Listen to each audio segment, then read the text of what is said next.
126వ రోజు దేవుని యొక్క వాక్యాన్ని చదువుకుందాం. 2వ దినవృత్తాంతములు 8వ అధ్యాయము. సొలొమోను యెహోవా మందిరమును తన నగరును కట్టించిన 20 సంవత్సరముల కాలము తీరిన తరువాత హీరాము అతనికిచ్చిన పట్టణములను సొలొమోను కట్టించి వాటిలో ఇశ్రాయేలీలను కాపురముంచెను. తరువాత సొలొమోను హమాతు సోబా అను స్థలమునకు పోయి దానిని పట్టుకొనెను. మరియు అరణ్యమందుండు తద్మోరుకును హమాతు దేశమందు ఖజానా ఉంచు పట్టణములన్నిటికిని ప్రాకారములను కట్టించెను. ఇదియుగాక అతడు ఎగువ బేత్‌హోరోను దిగువ బేత్‌హోరోను గవునులు అడ్డగడలు గల ప్రాకార పట్టణములుగా కట్టించెను. బయలతును ఖజానా ఉంచు పట్టణములన్నిటినీ రథములుంచు పట్టణములన్నిటినీ గుర్రపు రౌతులుండు పట్టణములన్నిటినీ కట్టించెను. మరియు యెరూషలేము నందును లెబానోను నందును తాను ఏలు దేశములన్నిటి యందును ప్రాకారములుగా కట్టించవలనని తానుద్దేశించిన పట్టణములన్నిటినీ సొలొమోను కట్టించెను. ఇశ్రాయేలీల సంబంధులు కాని హిత్తీలలో నుండియు అమోరీలలో నుండియు పెరిజ్జీలలో నుండియు హివ్వీలలో నుండియు యెబూసీలలో నుండియు శేషించియున్న సకల జనులను ఇశ్రాయేలీలు నాశనమును చేయక వదిలివేసిన ఆయా జనుల సంతతి వారిని సొలొమోను నేటి వరకును తనకు వెట్టి పనులు చేయవారినిగా చేసుకొని ఉండెను. అయితే ఇశ్రాయేలీలలో ఒకరినైనను సొలొమోను తన పని చేయుటకు దాసునిగా నియమింపలేదు. వారిని యోధులుగాను తన అధిపతులలో ప్రధానులుగాను రథములకును గుర్రపు రౌతులకును అధిపతులుగాను నియమించెను. వీరిలో శ్రేష్ఠులైన 250 మంది రాజైన సొలొమోను క్రింద అధిపతులై ప్రజల మీద అధికారులై ఉండిరి. ఇశ్రాయేలీల రాజైన దావీదు నగరునందు నా భార్య నివాసము చేయవలదు, యెహోవా మందసమున్న స్థలములు ప్రతిష్ఠితములు అని చెప్పి సొలొమోను ఫరో కుమార్తెను దావీదు పట్టణం నుండి తాను ఆమె కొరకు కట్టించిన నగరునకు రప్పించెను. అది మొదలుకొని సొలొమోను తాను మంటపము ఎదుట కట్టించిన యెహోవా బలిపీఠం మీద దహన బలులు అర్పించుచూ వచ్చెను. అతడు అనుదిన నిర్ణయము చొప్పున మోషే ఇచ్చిన ఆజ్ఞను బట్టి విశ్రాంతి దినముల యందును అమావాస్యల యందును నియామక కాలముల యందును సంవత్సరమునకు ముమ్మారు జరుగు పండుగల యందును అనగా పులియని రొట్టెల పండుగ యందును వారముల పండుగ యందును పర్ణశాలల పండుగ యందును యెహోవాకు దహన బలులు అర్పించుచూ వచ్చెను. అతడు తన తండ్రి అయిన దావీదు చేసిన నిర్ణయమును బట్టి వారి వారి సేవా ధర్మములను జరుపుకొనుటకై వారి వారి వంతుల చొప్పున యాజకులను వారి సేవకులను కట్టడను బట్టి అనుదినమున యాజకుల సముఖమున స్తుతి చేయుటకును ఉపచారకులుగా ఉండుటకును వంతుల చొప్పున లేవీయులను ద్వారములన్నిటి దగ్గర కావలి ఉండుటకై వారి వారి వంతుల చొప్పున ద్వారపాలకులను నియమించెను. దైవజనుడైన దావీదు అలాగుననే ఆజ్ఞ ఇచ్చి ఉండెను. ఏ విషయమును గూర్చియే గాని బొక్కసములను గూర్చియే గాని రాజు యాజకులకును లేవీయులకును చేసియున్న నిర్ణయమును బట్టి వారు సమస్తమును జరుపుచూ వచ్చిరి. యెహోవా మందిరమునకు పునాది వేసిన దినము మొదలుకొని అది సంపూర్ణ మగు వరకు సొలొమోను పని అంతయు చేయించెను. అప్పుడు యెహోవా మందిరము సమాప్తమాయెను. సొలొమోను ఏదోము దేశము యొక్క సముద్రపు దరినున్న ఏసొన్గెబెరునకును ఏలతునకును పోగా హీరాము తన పనివారి ద్వారా ఓడలను ఓడ నడుపుటయందు యుక్తిగల పనివారిని పంపెను. వీరు సొలొమోను పనివారితో కూడా ఓఫీరునకు పోయి అక్కడ నుండి 900 మణుగుల బంగారమును ఎక్కించుకొని రాజైన సొలొమోను నొద్దకు తీసుకుని వచ్చిరి. 2వ దినవృత్తాంతములు 9వ అధ్యాయము. షేబా దేశపు రాణి సొలొమోనును గూర్చిన ప్రసిద్ధిని వినినప్పుడు గూఢమైన ప్రశ్నల చేత సొలొమోనును శోధింపవలనని కోరి మిక్కిలి గొప్ప పరివారమును వెంటబెట్టుకొని గంధవర్గములను విస్తారము బంగారమును రత్నములను ఒంటెల మీద ఎక్కించుకొని యెరూషలేమునకు వచ్చెను. ఆమె సొలొమోను నొద్దకు వచ్చి తన మనసులోని విషయములన్నిటిని గురించి అతనితో మాట్లాడెను. సొలొమోను ఆమె ప్రశ్నలన్నీయు ఆమెకు విడదీసి చెప్పెను. సొలొమోను ఆమెకు ప్రత్యుత్తరము చెప్పలేని మరుగైన మాట ఏదియూ లేకపోయెను.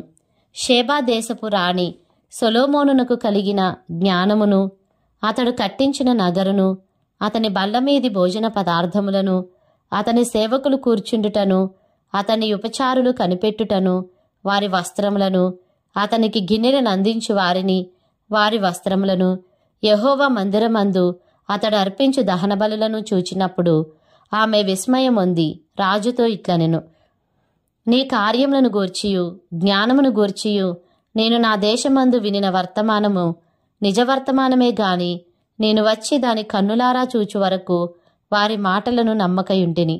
నీ అధిక జ్ఞానమును గూర్చి సగమైనను వారు నాకు తెలుపలేదు. నిన్ను గూర్చి నేను వినిన దానికంటే నీ కీర్తి ఎంతో హెచ్చుగా ఉన్నది. నీ సేవకుల భాగ్యము మంచిది. ఎల్లప్పుడూ నీ సముఖమున నిలిచి నీ జ్ఞాన సంభాషణ వినుచుండు నీ సేవకులైన వీరు భాగ్యము మంచిది. నీ దేవుడైన యెహోవా సన్నిధిని నీవు రాజువై ఆయన సింహాసనం మీద ఆసీనుడివై ఉండునట్లు నీ యందు అనుగ్రహము చూపినందుకు నీ దేవుడైన యెహోవాకు స్తోత్రములు కలుగునుగాక. ఇశ్రాయేలీలను నిత్యము స్థిరపరచవలెనన్న దయాలోచన నీ దేవునికి కలిగియున్నందున నీతి న్యాయములను జరిగించుటకై ఆయన నిన్ను వారి మీద రాజుగా నియమించెను అని చెప్పెను. ఆమె రాజునకు 240 మణుగుల బంగారమును, విస్తారమైన గంధవర్గములను, రత్నములను ఇచ్చెను. షేబాదేశపు రాణి రాజైన సొలొమోనునికిచ్చిన గంధవర్గములతో సాటి అయినదేదియూ లేదు. ఇదియుగాక ఓఫీరు నుండి బంగారము తెచ్చిన హీరాము పనివారును, సొలొమోను పనివారును చందనపు మ్రానులను, ప్రశస్తమైన రత్నములను కూడా కొనివచ్చిరి. ఆ చందనపు మ్రానుల చేత రాజు యెహోవా మందిరమునకును రాజనగరునకును సోపానములను, గాయకులను, తంబురులను, సితారాలను చేయించెను. అటువంటి పని అంతకుముందు యూదాదేశమందు ఎవరినూ చూచియుండలేదు. షేబాదేశపు రాణి రాజునకు తీసుకొని వచ్చిన వాటికి అతడిచ్చిన ప్రతి బహుమానములు గాక ఆమె మక్కువ పడి అడిగినదంతయు రాజైన సొలొమోను ఆమెకిచ్చెను. తరువాత ఆమె తన సేవకులను వెంటబెట్టుకొని మరలి తన దేశమునకు వెళ్ళిపోయెను. గంధవర్గములు అమ్ము వర్తకులను, ఇతర వర్తకులను కొనివచ్చు బంగారము గాక సొలొమోనునకు ఏటేటా వచ్చు బంగారము 1332 మణుగుల ఎత్తు.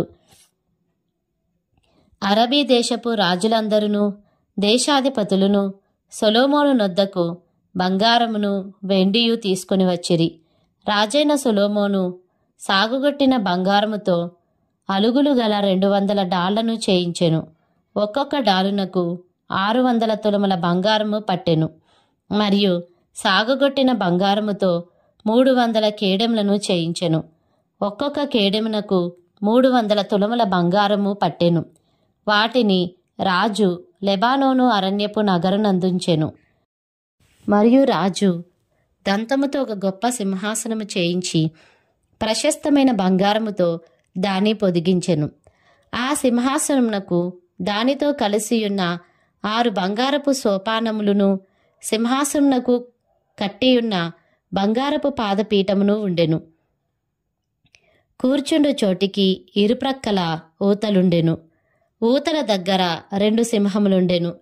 ఆ 6 సోపానముల మీద ఇరుప్రక్కల 12 సింహములు నిలిచియుండెను. ఏ రాజ్యమందైనను అటువంటి పని చేయబడలేదు. మరియు రాజైన సొలొమోనుకున్న పానపాత్రలన్నీయును బంగారపు వయ్యుండెను. లెబానోను అరణ్యపు నగరనున్న ఉపకరణములన్నీయు బంగారముతో చేసినవి. హీరాము యొక్క పనివారితో కూడా రాజు ఓడలు తార్షీషుకు పోయి 3 సంవత్సరములకు ఒక మారు బంగారము, వెండి, ఏనుగు దంతము, కోతులు, నెమళ్ళు అను సరుకులతో వచ్చుచుండెను. గనుక సొలొమోను దినములలో వెండి ఎన్నికకు రానిదాయెను.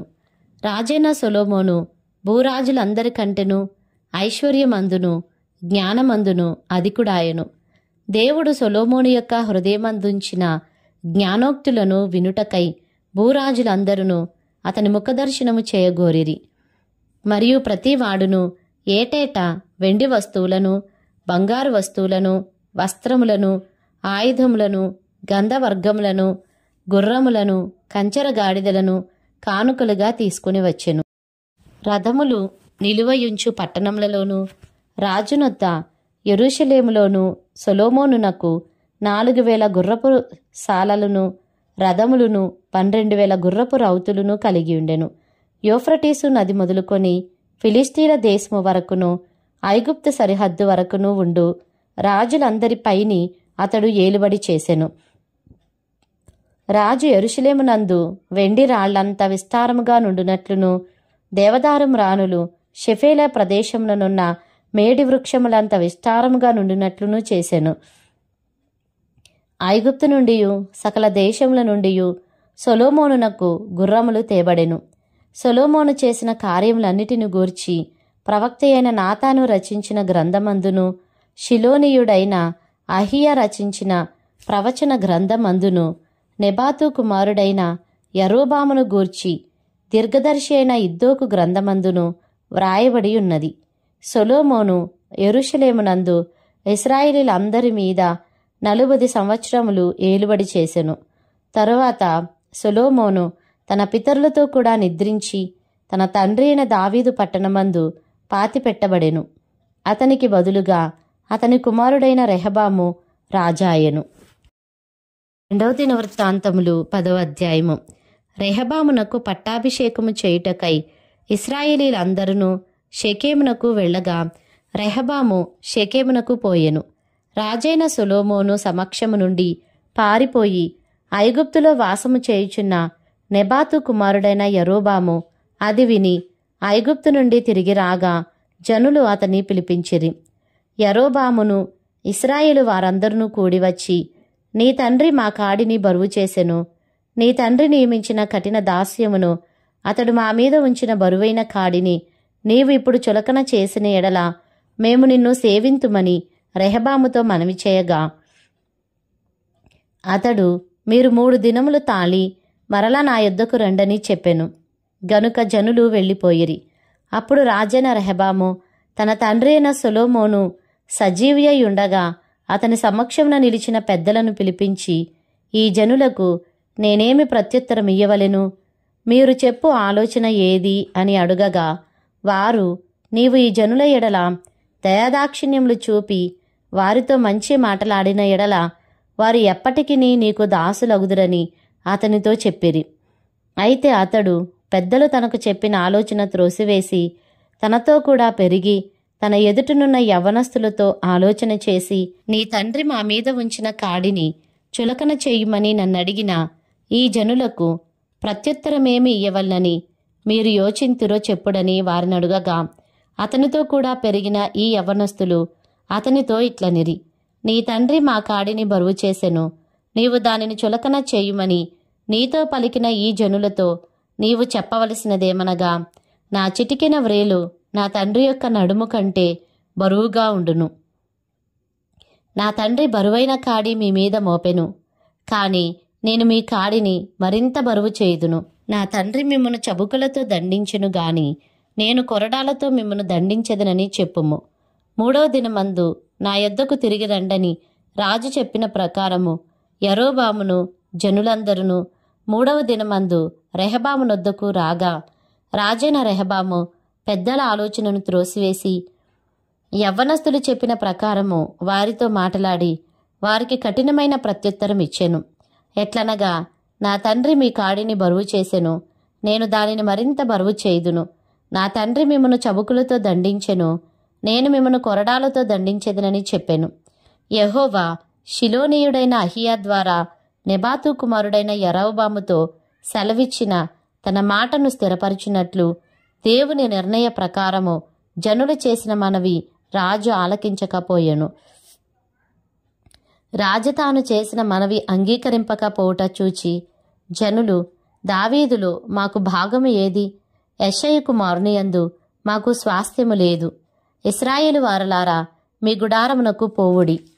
దావీదు నీ సంతతి వారిని నీవే చూచుకొనుమని రాజునకు ప్రత్యుత్తరమిచ్చి ఇశ్రాయేలు వారందరూ ఎవరి గుడారమునకు వారు వెళ్ళిపోయిరి.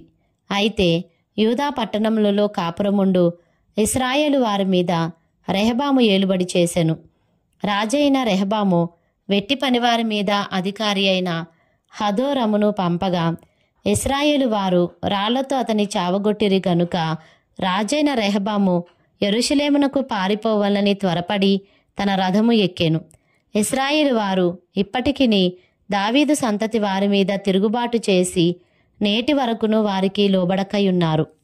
2వ దినవృత్తాంతములు 11వ అధ్యాయము. రెహబాము యెరూషలేమునకు వచ్చినప్పుడు ఇశ్రాయేలు వారితో యుద్ధము చేయుటకును రాజ్యమును తనకు మరలా రప్పించుకొనుటకును అతడు యూదావారిలో నుండియు బెన్యామీనీలలో నుండియు ఏర్పరచబడిన యుద్ధశాలులను 180,000 మందిని సమకూర్చగా దైవజనుడైన షెమాయాకు యెహోవా వాక్కు ప్రత్యక్షమై ఇలాగు సెలవిచ్చెను.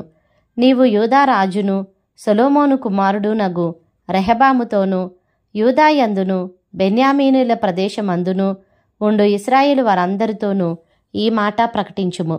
ఈ కార్యము నా వలన జరుగుచున్నదని యెహోవా సెలవిచ్చుచున్నాడు గనుక బయలుదేరకుండను మీ సహోదరులతో యుద్ధము చేయకుండను మీరందరూ మీ ఇండ్లకు తిరిగిపోవుడి అని చెప్పెను. కావున వారు యెహోవా మాటలు విని యరొబాముతో యుద్ధము చేయటం మాని వెళ్ళిపోయిరి. రెహబాము యెరూషలేమునందు కాపురముండి యూదా ప్రదేశమందు ప్రాకారపురములను కట్టించెను. అతడు బేత్లెహేము, ఏతాము, తెకోవా, బేత్సూరు, సోకో, అదుల్లాము, గాతు, మారేషా, జీపు, అదోరాయిము, లాకీషు, అజెకా, జొరియా, అయ్యాలోను, హెబ్రోను అను యూదా బెన్యామీను ప్రదేశములందుండు ప్రాకారములను కట్టించి దుర్గములను బలపరిచి వాటిలో అధిపతులను ఉంచి ఆహారమును నూనెను ద్రాక్షారసమును సమకూర్చెను. మరియు వాటిలో డాళ్లను బళ్ళెములను ఉంచి ఆ పట్టణములను బహుబలవంతమైన వాటిగా చేసెను. యూదావారును బెన్యామీనీయులను అతని పక్షమున నుండిరి. ఇశ్రాయేలు వారి మధ్య నుండు యాజకులను లేవీయులను తామున్న ప్రదేశముల సరిహద్దులను దాటి అతని యొద్దకు వచ్చి చేరిరి. యరొబామును అతని కుమారులను యెహోవాకు యాజక సేవ జరుగుకుండా లేవీయులను త్రోసివేయగా వారు తమ గ్రామములను స్వాస్థ్యములను విడిచి యూదా దేశమునకును యెరూషలేమునకును వచ్చిరి. యరొబాము బలిపీఠములకును దయ్యములకును తాను చేయించిన దూడలకును యాజకులను ఏర్పరచుకొనెను. వారి చర్యలట్లుండగా ఇశ్రాయేలీల గోత్రములై అందంతటను ఇశ్రాయేలీల దేవుడైన యెహోవాను వెదుకుటకు మనస్సు నిలుపుకొనిన వారు తమ పితరుల దేవుడైన యెహోవాకు బలులనర్పించుటకై యెరూషలేమునకు వచ్చిరి. దావీదును సొలొమోనును నడిచిన మార్గమందు 3 సంవత్సరములు వారు నడిచి యూదా రాజ్యమును బలపరిచి 3 సంవత్సరములు సొలొమోను కుమారుడైన రెహబామునకు సహాయకులైరి. రెహబాము దావీదు కుమారుడైన యెరీమోతు కుమార్తెయగు మహలతును యెషయి కుమారుడైన ఏలీయాబు కుమార్తెయగు అబీహాయిలును వివాహము చేసుకొనెను. అతనికి యూషు, షెమర్య, జహము అను కుమారులు కలిగిరి. పిమ్మట అతడు అబ్షాలోము కుమార్తె అయిన మయకాను వివాహం చేసుకొనగా ఆమె అతనికి అబీయాను, అత్తయిని, జీజాను, షెలోమీతును కనెను. రెహబాము 18 మంది భార్యలను పెండ్లి చేసుకొని 60 మంది ఉపపత్నులను తెచ్చుకొని 28 మంది కుమారులను 60 మంది కుమార్తెలను కనెను. అయితే తన భార్యలందరికంటెను ఉపపత్నులందరికంటెను అబ్షాలోము కుమార్తె అయిన మయకాను అతడు ఎక్కువగా ప్రేమించెను. రెహబాము మయకాకు పుట్టిన కుమారుడైన అబీయాను రాజును చేతలచి అతని సహోదరుల మీద ప్రధానునిగాను అధిపతినిగాను అతని నియమించెను. అతడు మంచి మెలకువ గలవాడై తన కుమారులలో శేషించిన వారిని యూదా బెన్యామీను సంబంధములైన ఆయా ప్రదేశములలోని ఆయా ప్రాకారపురములయందు అధిపతులుగా నియమించి వారికి విస్తారమైన సొత్తు ఇచ్చి వారికి పెండ్లిండ్లు చేసెను.